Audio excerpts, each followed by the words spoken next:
금토일 3일 됐는데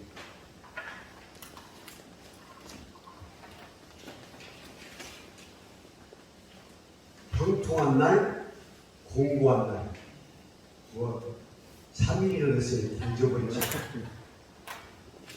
무슨 날 무슨 날?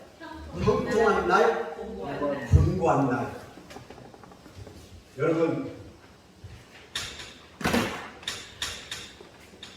이 형통이란 말이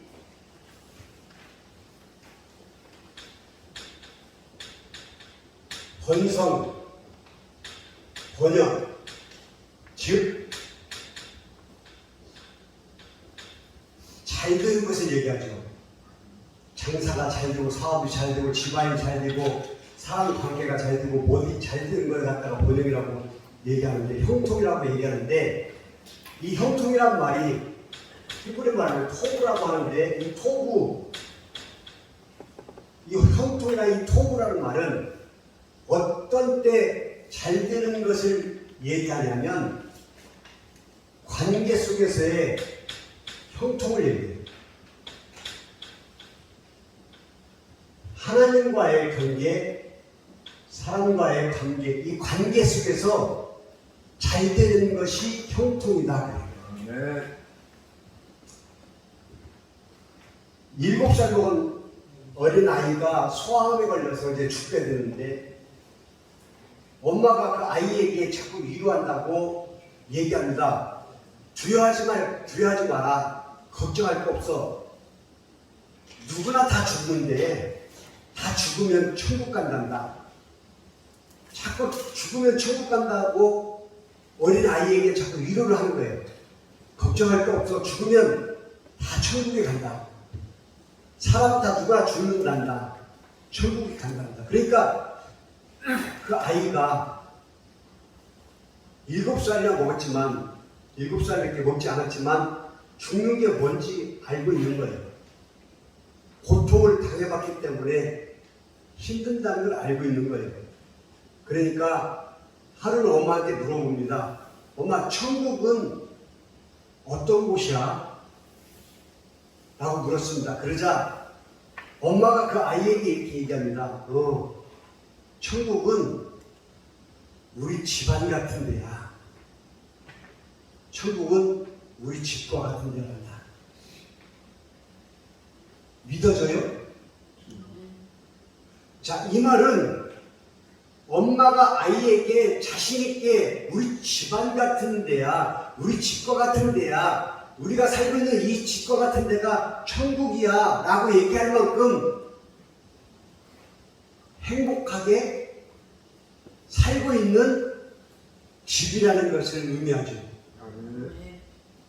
자기 집안에서 가족끼리 살고 있는데 형통의 복이 있는 집인 거죠. 여러분, 천국은 우리 집과 같은 곳이야 라고 얘기할 만큼 형통하게 가족 관계가 잘 이루어지고 있는 여러분이죠. 대답을 못하잖아. 지옥 같은 곳이야, 우리 집 같은 지옥 같은 곳이야는 아니죠. 그 아이에게 우리 집안같이 이렇게 사는 곳이 천국이야 라고 얘기할 만큼 그 집안은 믿음이 좋고 행복한 집안이었던 것 같아요. 그 말을 듣고 그 어린아이가 위로받고 이렇게 얘기합니다. 엄마, 그럼 나는 이제 편안하게 천국을 갈 수 있어. 그럼 나는 천국 갈 거야. 이렇게 얘기해요. 그게 관계에서 형통한 복인 것 같아요. 여러분, 오늘 본문 말씀을 보면 열심으로 선을 행하래요. 그냥 얼렁뚱땅 선을 행하는 것이 아니라 열심으로 선을 행하래요. 선, 착할 선, 착한 일을 열심으로 해요. 근데 얼마만큼 열심히 하냐면 너희들을 비방하는 자들이 그 비방이 오히려 욕되게 할 만큼 선을 행하여. 그런데 우리를 비방하는데 어떻게 비방하냐면 너희가 하나님을 믿고 있는데 너희가 하나님을 믿고 착한 일을 하는데도 그렇게 고난을 받아? 라고 손가락질하는 그 비방자들이 욕하는 것이 헛되게 만들도록 선을 행하여. 아멘. 그리고 마지막 절에 이렇게 합니다. 선을 행하고 고난 받는 것이 하나님의 뜻일진데 악을 행하고 고난을 받는 것보다 나으니라. 아멘. 선을 행하는데 착한 일을 했는데 고난을 받는다는 거예요. 근데 그 고난이 하나님의 뜻이라면 차라리 악한 일을 하고 고난받는 것보다 착한 일을 하고 고난받는 것이 낫지 않느냐. 아멘. 여러분, 근데 중요한 것은 이 고난 속에서도 너희가 가지고 있는 그 소망을 어디에서 온 거야? 라고 물어볼 것까지 준비하고 대처하고 아멘. 살아라. 그리고 선을 행하라. 아멘. 그리고 그들이 물어봤을 때 너희들은 착한 일을 하고도 고난을 당하는데 무슨 소망이 있어라고 물어봤을 때 나는 예수 그리스도 때문에 이 고난도 참아낼 수 있는 거야 라고 답변할 수 있는 믿음을 아멘. 너희가 선을 행하고 고난 당하는 것이 하나님의 뜻일진데 악을 행하고 고난을 받는 것보다 낫지 않느냐. 이 말씀은 어디에서 왔냐면 꼭 고난 당하는 것으로 끝나는 것이 아니고 이 고난 가운데서는 더 큰 기쁨이 있는 거야 라고 앞장에서 말하고 있어요. 곧 베드로전서 1장 6절에서 얘기하고 있어요. 너희가 이제 여러 가지 시험으로 말미암아 잠깐 근심하게 되지 않을 수 없으나 오히려 그 근심이 크게 기뻐하는 거다. 아멘. 여러 가지 시험을 통해서 근심을 당하지. 그런데 그게 하나님의 뜻이라면 악한 일을 행하고 받는 것보다 선한 일을 행하고 고난 당하는 것이 100번 나아. 그런데 너희가 여러 가지 시험을 받음으로 말미암아 잠깐 근심을 할 수 있어. 근데 그 근심이 오히려 그렇게 기뻐하는 일로 바뀔 거야. 아멘. 라고 기록되어 있는 거죠. 아멘. 여러분, 이 관계 속에서 형통이 잘 이루어지는 사람이 성경에 보면 야곱이라는 사람이 나옵니다. 이 야곱은 믿음대로 살지 않았어요.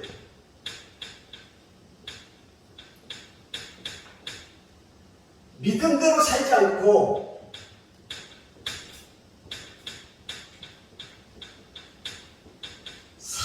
사는 대로 믿었어요. 무슨 말이냐? 여러분, 믿음대로 내가 지킬 것 지키면서 힘들어도 돌아가지 않고 그대로 일을 하면서 믿음대로 가지 않고 그냥 내가 원하는 대로 살면서 믿는 거죠.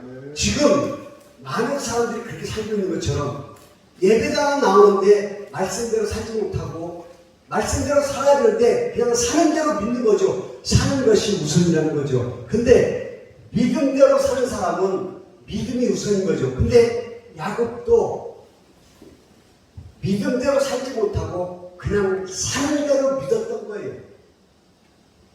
하나님이 살아계심을 알면서도 그냥 사는 대로 믿었어요. 그런데 그랬던 야곱이 야복강에서 밤새도록 하나님의 사람과 싸웁니다. 성령님과 싸웁니다.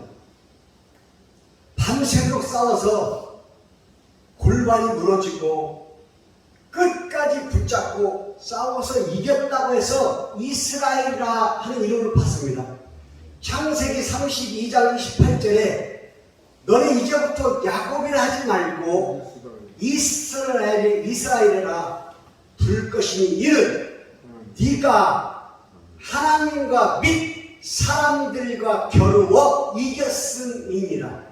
하나님과 및 사람들과 겨루어 이겼음이니라. 밤새 싸웠어요. 누구하고? 하나님의 성령의 사람하고 싸웠는데 말씀에는 뭐라고 되냐면 창세기 32장 28절에 하나님과 및 사람들과 겨루어 이겼느니라. 그러니 너는 이제부터 이스라엘이라 하라.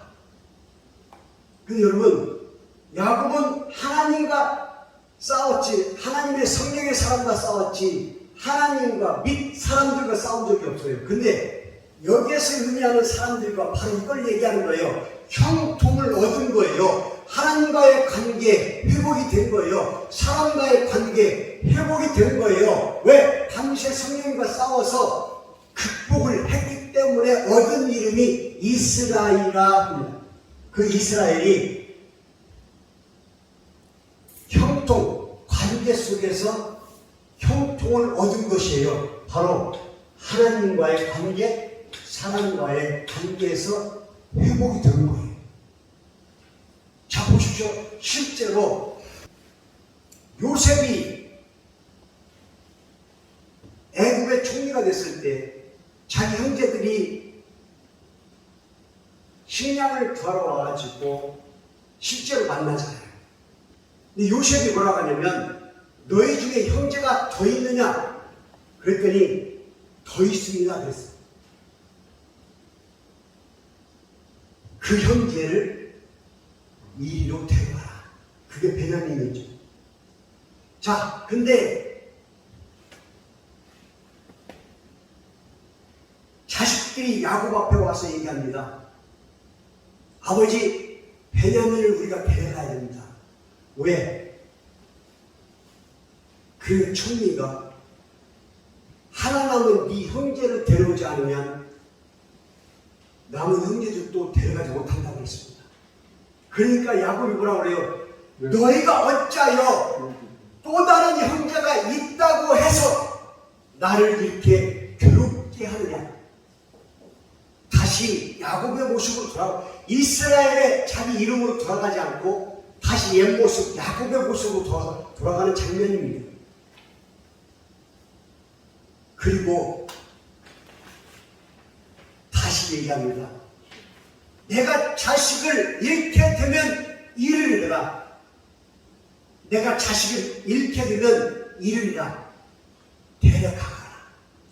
다시 회복의 관계가 이루어지는 거예요. 야곱의 모습에서 이스라엘의 모습으로 변하면서 형통이 이루어지고 있는 거죠. 관계가 회복되고 있는 거죠. 그것이 야곱의 모습에서 볼 수 있는 것처럼 야복강에서 엉칠뼈가 부러지면서 밤새 싸워 하나님과 및 사람들과 겨루어 이겼다고 해서 얻은 이름 이스라엘의 이름을 가지고 400명의 용사를 데리고 야곱을 죽이겠다고 쫓아온 형 에서를 만나는 이 과정에서 막상 에서를 딱 만났는데 에서가 자기를 죽일 줄 알았는데 서로 껴안고 울고 원수가 사랑의 관계로 회복되고 있어요.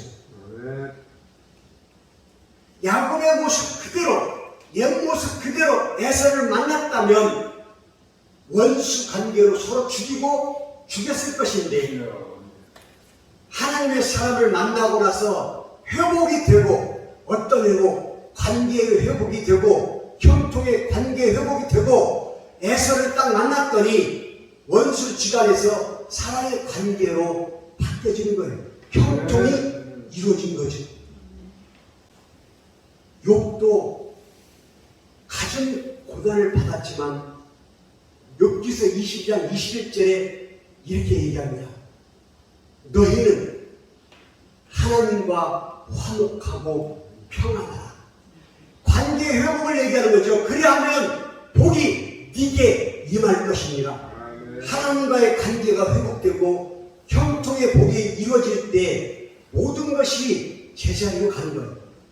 여러분들이 원하는 그 복, 그 복을 이루기 위해서는 관계 속에서 회복이 먼저 돼야 된다는 거죠. 근데 여러분, 오늘 본문 말씀을 보면 내가 좋은 일을 하고도 고난을 받는데 그 고난이 하나님의 뜻이라면 온전히 기쁘게 받으라는 거예요.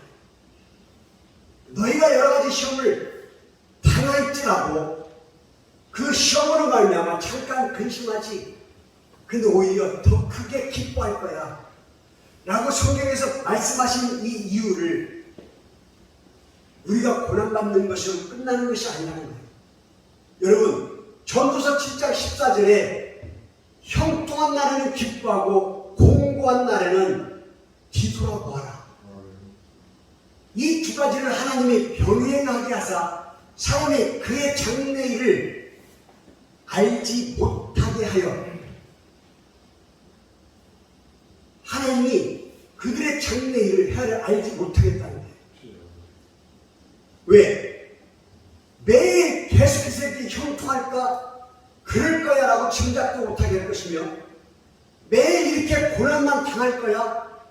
내일의 희망이 없어라고 그런 생각을 우리가 겨눌 수 없게 만드셨다는 거예요. 그런데 형통한 날에는 하나님이 기뻐하시라는 거예요. 마음 먹고 기뻐하라는 거예요. 그런데 곤고한 날, 힘들고 어려운 날에는 뒤돌아보아라. 그런데 영어 성경에는 이 뒤돌아보아라를 심사숙고하게 생각해보아라로 표시되어 있는데 그런 것 같아요. 왜 내가 이 공고함을 당하고 있는가? 내가 지금 왜 이렇게 힘들고 있는가를 당하고 있는 걸로 원통하는 것이 아니라 이유가 있을 거야 라고 심사숙고해서 생각해보라는 거예요. 생각을 한번 뒤돌아보아서 육신의 질병으로 조금만 힘들어도 모든 것을 할 수 없을 것 같은 그런 것을 여러분들 다 겪어봤잖아요. 지금 이 자리에 나오지 못하는 권사님 한 분도 지금 그 고통 속에서 매일 지금 병원에 다니고 있어요.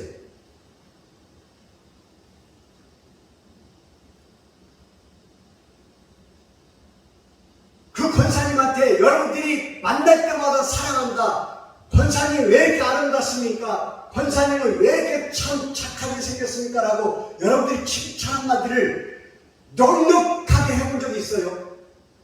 지금 이 자리에 병원에 지금 지연 때문에 못 나오고 있다가 영원히 하늘나라로 간다면 여러분들은 그 기회를 지금 아예 잃어버리는 거예요. 그런데 여러분들은 그런 거 생각조차 없죠. 내가 먹고 사는 것이 더 우선이고 내일이 또 걱정되죠. 이 자리에 함께 있는 여러분들의 성도들이, 여러분들의 식구들이 어떤 일을 당해도 관계가 없어요. 오늘 안 보여도 관계가 없어요. 물어보는 사람이 없어요. 왜? 내가 먹고 사는 것이, 내가 먹고 살고 사는 것이 더 힘들기 때문에. 여러분, 열심으로 선을 행하라. 착한 일만 하는 것이 그 뜻이 아닌 거예요.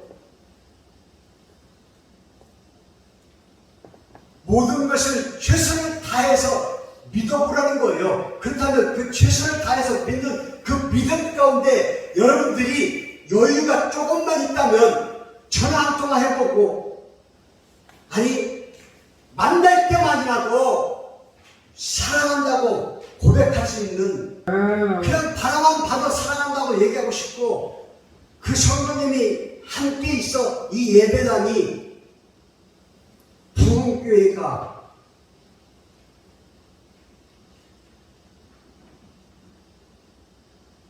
존재한다고 생각할 수 있어요. 여러분 한 사람 한 사람 때문에 예배를 드릴 수가 있는 거잖아요. 하나님께 예배 드리는 것이지만 여러분들이 앉아서 예배를 드려야만, 그러면 여기 앉아있는 여러분들은 가족이고 식구인데 잘 생각 한번 해봅시다. 여러분들이 칭찬을 많이 했어요. 불평을 많이 했어요.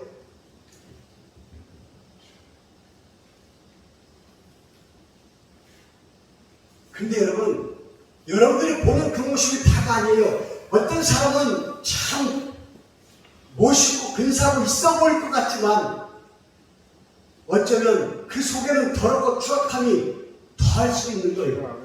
어떤 사람은 노숙자 같고 정말로 힘들어 보이고 없을 것 같지만 그 사람 마음에는 우리가 알지 못하는 금은보화 같은 착함이 하나님의 인정하는 그 인격이 그 안에 있을 수 있다는 거죠. 아멘. 근데 우리는 우리 눈으로 보이는 것을만 판단하고 말을 막 할 때가 있잖아요. 그 관계가 회복돼야만 하나님과의 관계도 회복이 될 수 있다는 거예요. 아멘. 사람과의 관계, 하나님과의 관계, 형통의 복이 여러분들에게 있다면 모든 것이 다 풀린다는 거예요. 믿는 것으로 끝나는 것이 아니라 야곱의 모습에서 이스라엘의 모습으로 변했던 그 야곱처럼 우리의 모습도 변화되어야 한다는 거죠. 아멘. 너희가 진리를 순종함으로 너희 영을 깨끗하게 하고 거짓이 없이 형제를 사랑하기에 이르렀으니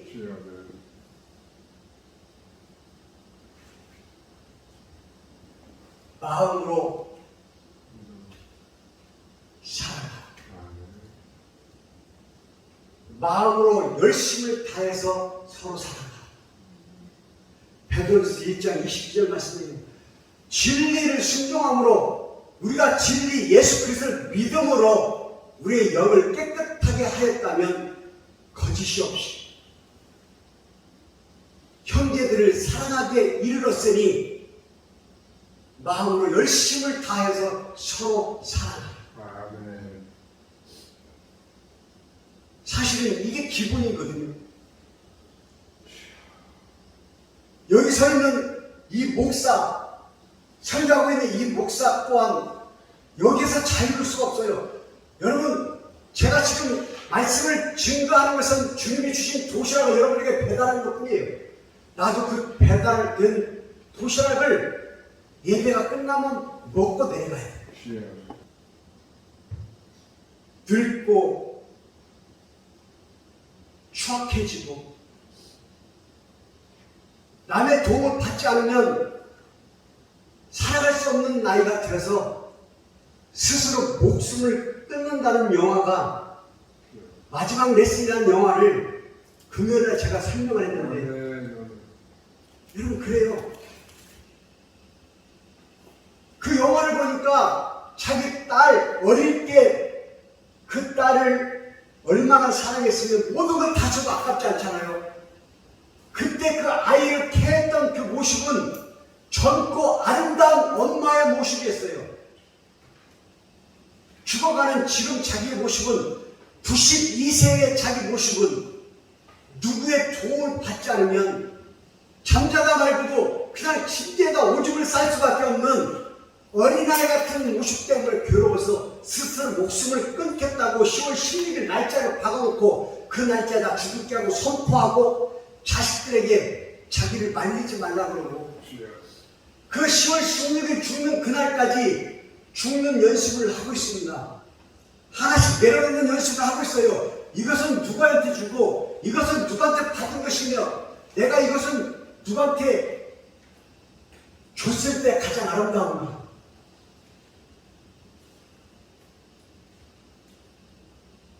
그리고 비디오를 보면서 내가 저럴 때도 있었지. 내가 저렇게 사랑하는 딸도 있었고 아들도 있었지.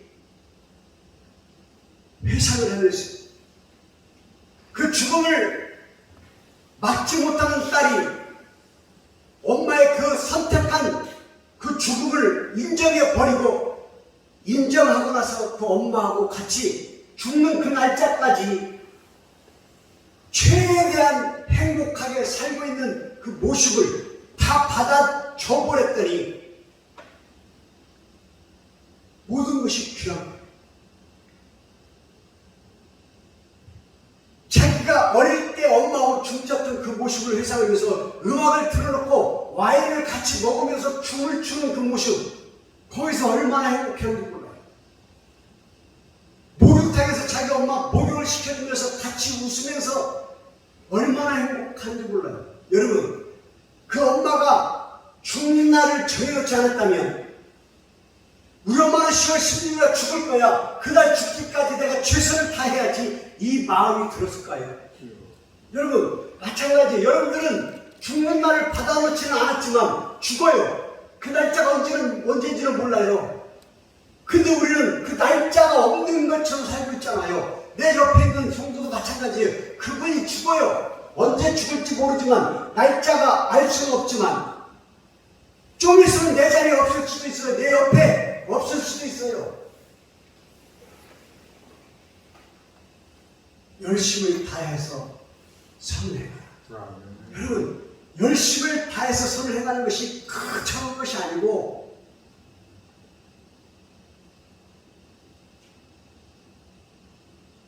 내 마음 같은 있는 것 같아요. 아멘, 아멘.